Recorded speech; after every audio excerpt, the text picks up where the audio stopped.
clima, vocês viram, ainda não melhorou, né? Tudo que a gente queria. E no Brasil tá pior ainda. O clima de ódio, de raiva que tomou conta do país, esse é o assunto.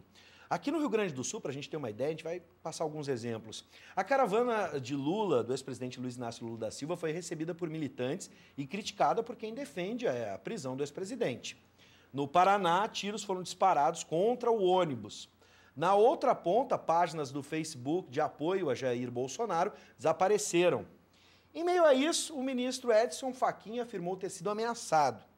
Até mesmo aqui na Ubra TV, na quarta-feira da semana passada, nós vimos uma cena de intolerância com a opinião do outro.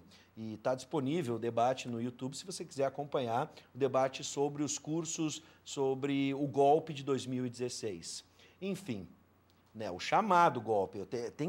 Tudo que eu estiver falando aqui eu vou ter que pontuar para não provocar nenhum dos lados, e hoje parece que tem lado A e lado B mesmo. A gente está tentando procurar um lado C, um lado D. Bom, para analisar esse contexto e qual o reflexo disso na sociedade e também na eleição, estão conosco o cientista político Marcos Rocha e o advogado especialista em direito público Moza Wierchowski. Sejam bem-vindos. Muito obrigado. Bom, você aí de casa pode participar do debate, sempre com elegância, com alto nível. 99588-2374. A gente confia muito na qualidade dos nossos telespectadores, porque hoje é um momento para a gente discutir sem ofensas, sem juízo de valor.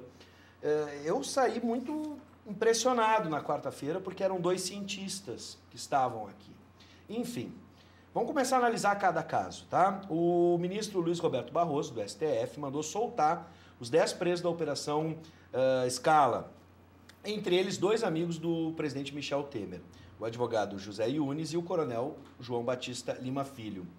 Há uma ala de políticos afirmando que os conflitos recentes no país, aliados à fragilidade de Temer, podem derrubar a eleição nesse ano. Vocês acreditam nessa possibilidade? Isso é possível? A gente não tem... Inclusive, outro debate aqui, né, a gente já teve com outras figuras, especialistas em direito eleitoral, por exemplo, que ficam se perguntando, não sei, a eleição deve acontecer, mas e assumir? Quem ganhar vai assumir? No caso de Lula, por exemplo. Enfim, começo primeiro com Moza. Doutor Moza. Eu acredito que sim, vai haver eleição, até porque a falta dela seria inconstitucional, né? Geraria uma inconstitucionalidade no nosso sistema político.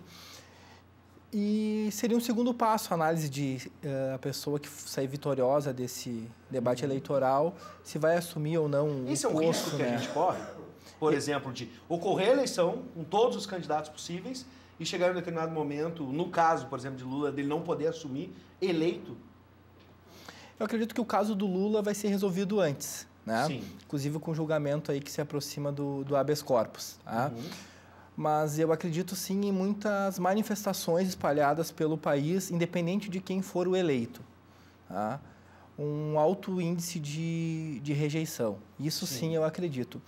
E quanto à questão do ministro Barroso, o que é muito interessante nessa soltura dos presos, que pouco foi analisado, que foi um pedido da própria Procuradora-Geral da República, Raquel Dodge, né? Não foi um habeas corpus impetrado por advogados dos 10 presos, e sim a própria Procuradora que tinha solicitado a prisão e o ministro Barroso concedeu, né?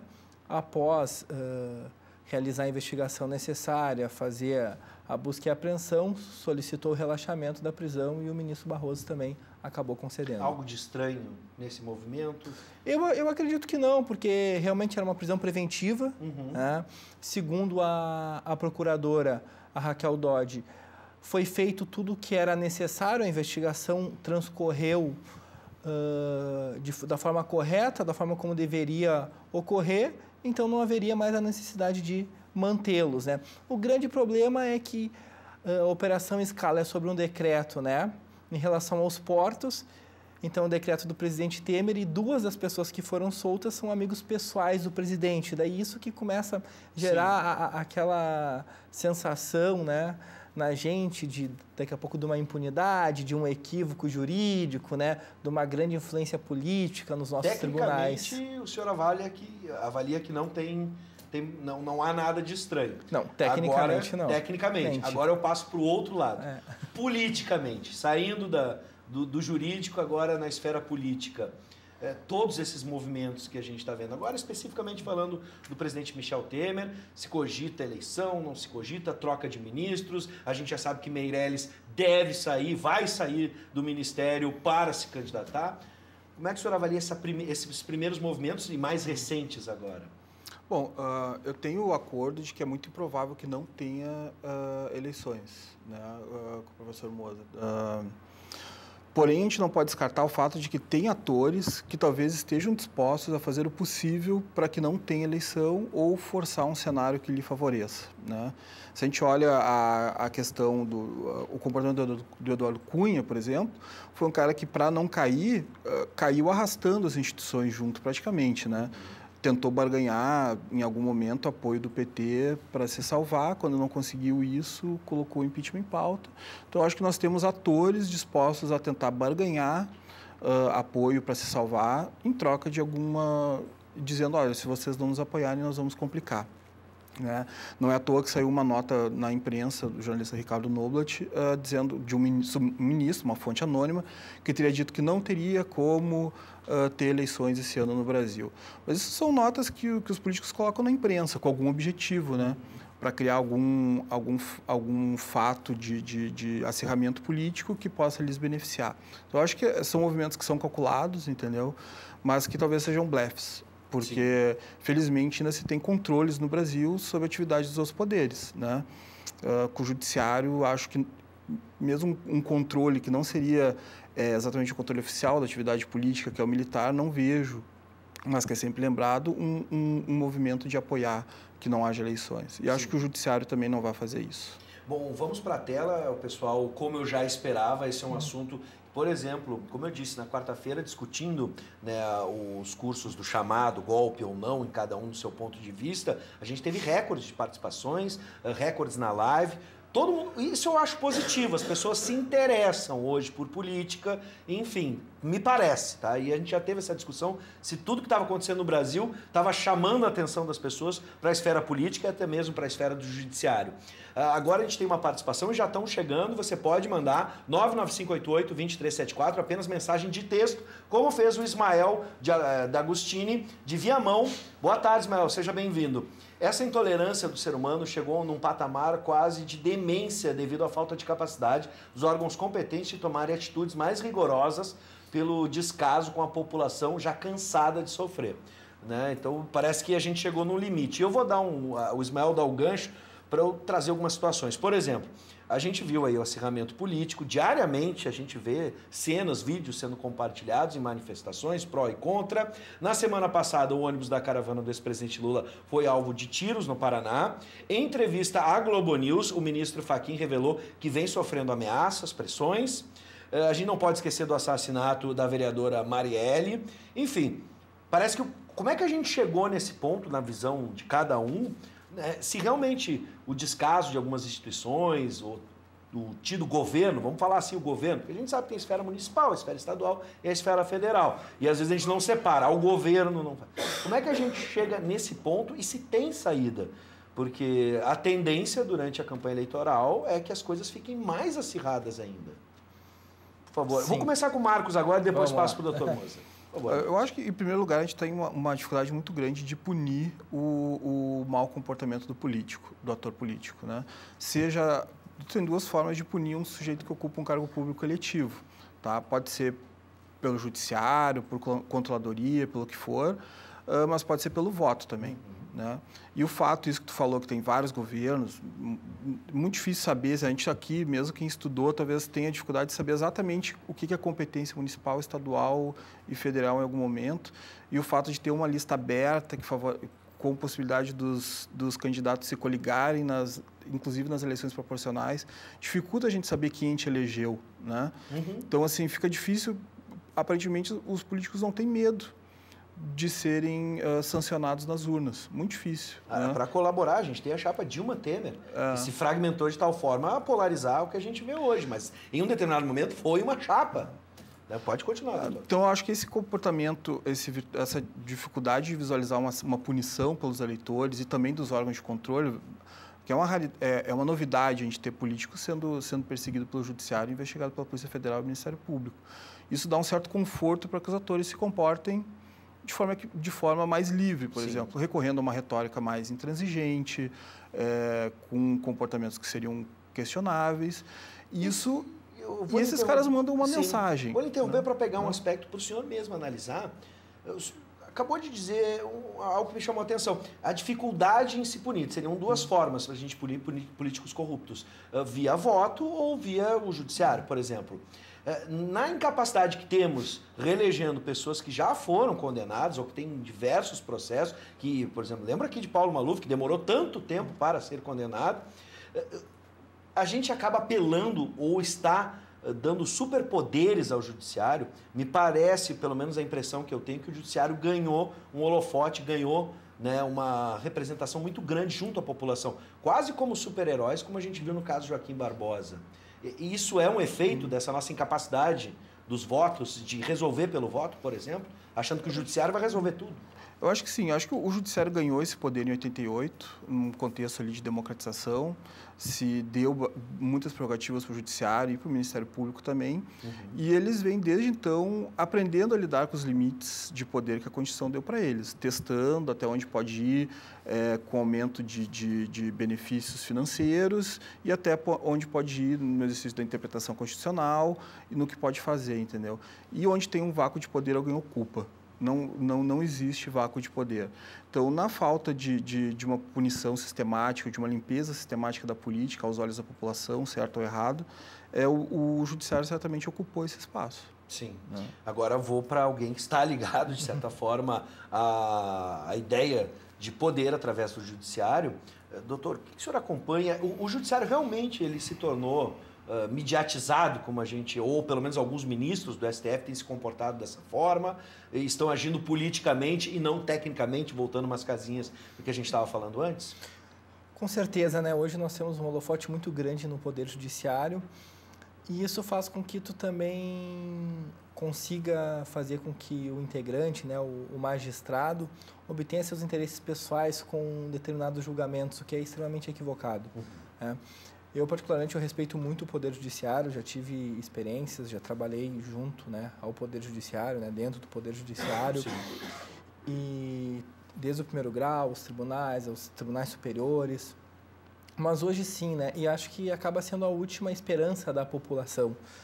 E o que eu acho que é um grande equívoco que a gente comete do lado de cá é que a gente vê alguns julgamentos e começa a idolatrar determinados membros do Poder Judiciário sem a análise da vida pregressa desses membros. Né?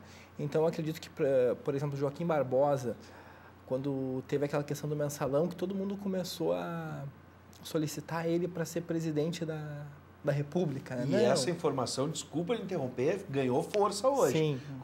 Qual é o partido, desculpa, Guilherme, que eles... PSB, isso mesmo, se eu não me engano, o Guilherme também, PSB, está se filiando ao partido, Joaquim Barbosa. Por exemplo, o Joaquim Barbosa ele tem uma situação junto ao STF em que ele estava de licença saúde, né?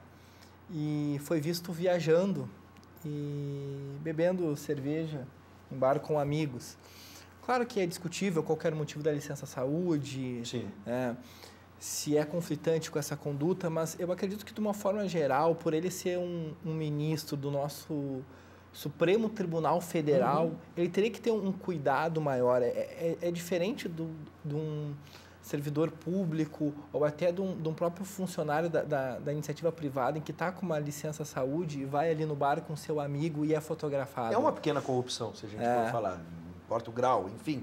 Né? Vamos botar na tela, só para confirmar, por gentileza, o pessoal já colocou na tela, mas está ali, com a filiação ao PSB, Joaquim Barbosa entra no jogo eleitoral, algo que alguns demandaram antes, num determinado momento, onde ele era protagonista. Na verdade, até a eleição de 2014, exatamente, pediam e eu me recordo que no final do segundo turno saiu supostamente um apoio dele ao Aécio, à época, né, que concorria com a Dilma, que ele seria ministro da Justiça, né?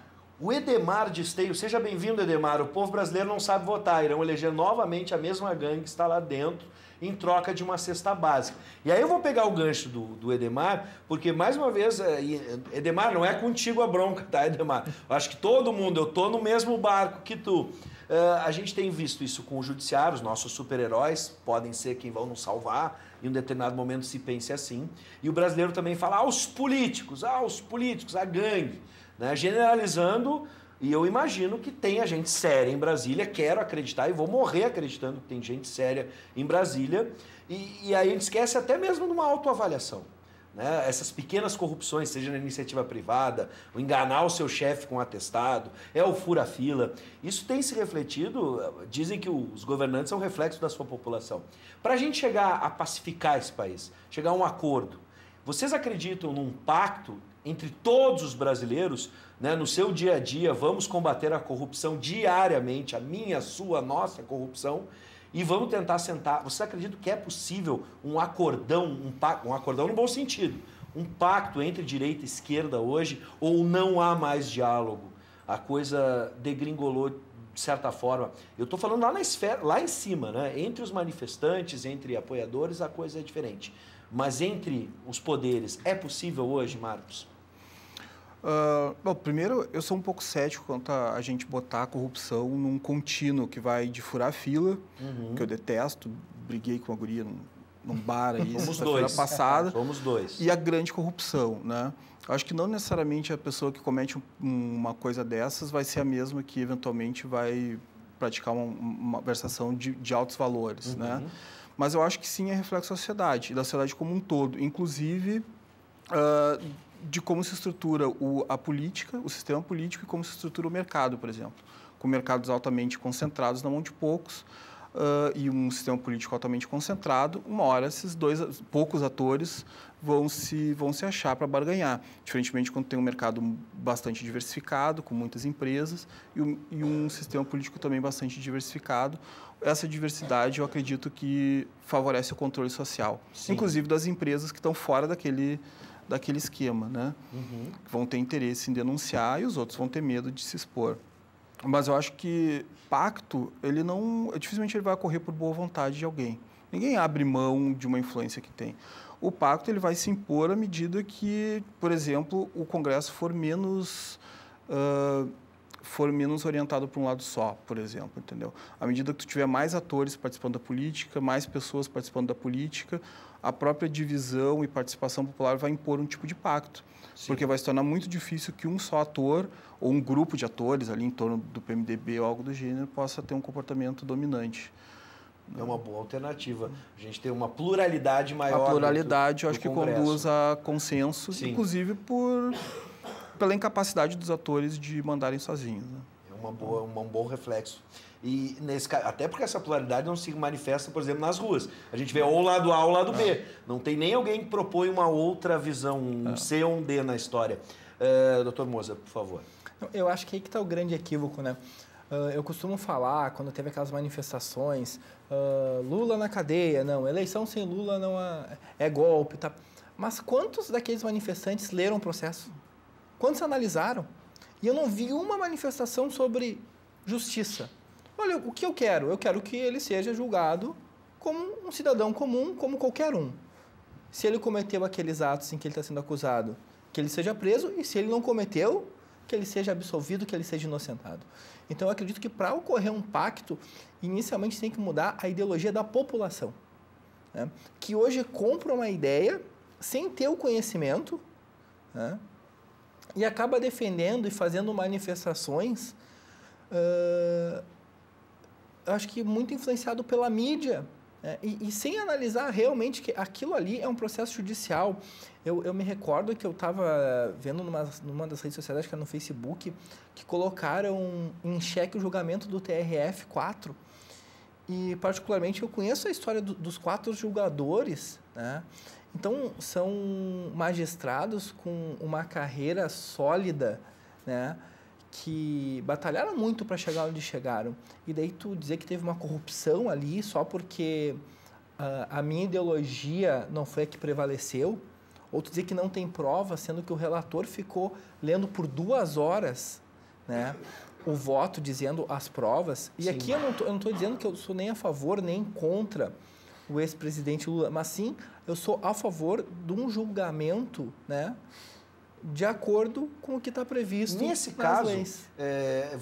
Realmente a Sim. discussão não é hoje se o julgamento, né, se as provas, a materialidade Sim. existe ou não existe, se ele foi condenado justo ou injustamente, nesse caso. Mas dá pra gente dizer que o interesse, por exemplo, da população hoje está centrado no julgamento de Lula, sendo que outros atores em 50 operações da Lava Jato estão aí políticos famosos, ministros do governo Temer, entre outros, né? Ou que tiveram a participação, estou lembrando aqui do Delcídio, por exemplo, que andou nos dois lados em determinado momento. E a gente imagina que esse trânsito fácil tenha colaborado para a sua participação, por estar ali justamente por esse trânsito fácil. A população não se interessa, não vejo absolutamente ninguém falando que vão soltar ou que vão prender fulano de tal. Hoje está só na figura de Lula. Foi o que tu comentou, né? Lado A e lado B. É lado A e lado B.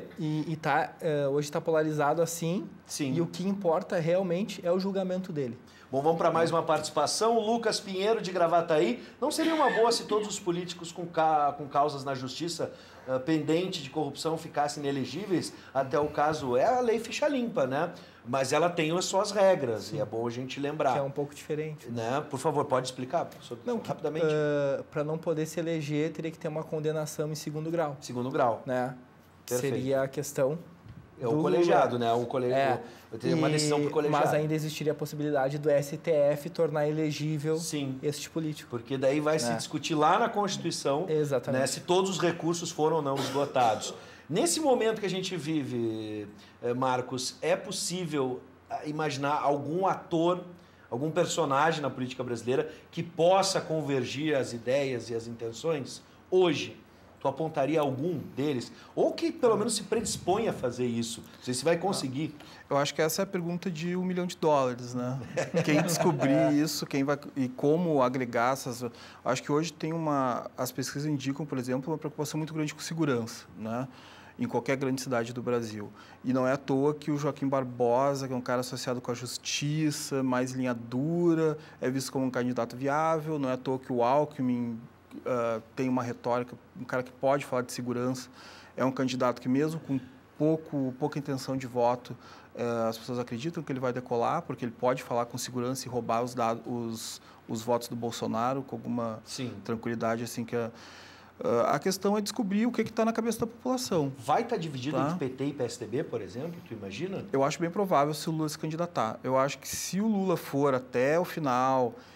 sair pouco antes e dentro do prazo até setembro e substituir o nome, eu acho muito improvável. Sim. Tá? Mas eu acho que o PSDB certamente vai ser um dos principais nomes na disputa, à medida que o primeiro turno transcorrer, com a estrutura do PSDB, com a capacidade de organizar com o tempo de TV, capacidade de organizar uma boa campanha. Meirelles, de um lado, é visto como alguém que conseguiu algo nesse período de crise. Dá para imaginar, independente se conseguiu ou não, né, efetivamente, mas a imagem que se passa é essa. Dá para imaginar ele sofrer, de um lado, a imagem positiva que ele criou, do outro lado, o PMDB, que é um partido desgastado. É grande, mas está desgastado. O que tu acha que pode prevalecer no caso da candidatura dele? Ele tem 1% das intenções de voto por enquanto. Né? E o PSD não comprou a candidatura dele. Então, ele vai se filiar, se já não se filiou, ao PMDB. E aí ele briga com o Temer para ver quem vai ser o candidato. Antes tem uma briga interna. Então. Antes tem uma briga interna e o Temer já disse que vai ser candidato. Né? E aí se ele vai ser vice ou algo do gênero, muito improvável que o vice seja do mesmo partido. Não é assim que as coisas têm funcionado. Não interessa, por exemplo, ao próprio Rodrigo Maia, do Democratas, que tem interesse em negociar, provavelmente, uma chapa com uma boa posição para ele, digamos assim. Alguém que, apesar da relação um pouco ruidosa com o governo, tem defendido os interesses do governo na Câmara. Né?